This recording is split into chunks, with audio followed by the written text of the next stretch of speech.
Hey guys, here's one of the fans in the house.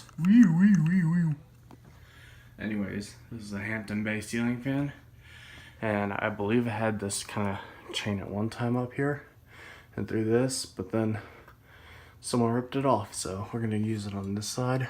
And this is my sister's room. It's actually a 42-inch, I believe, and it's just the regular oak side blades. I don't know if you can see that, yeah. Sort of oaky. Alright, let's turn on low.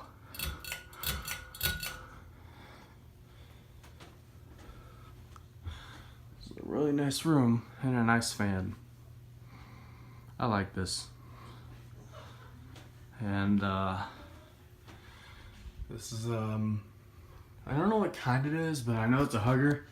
I saw this before at Home Depot.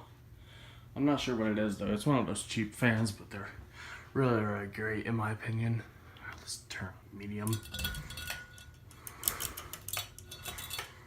Yeah, let's do that.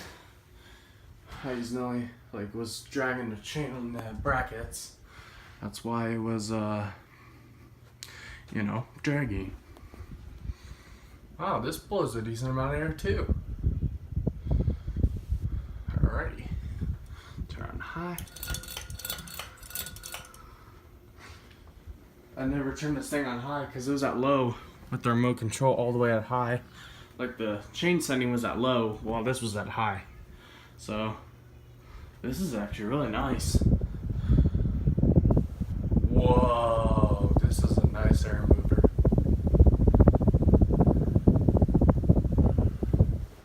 Alrighty, I cannot reach that very well. Alrighty, thanks for watching, you guys, and take care.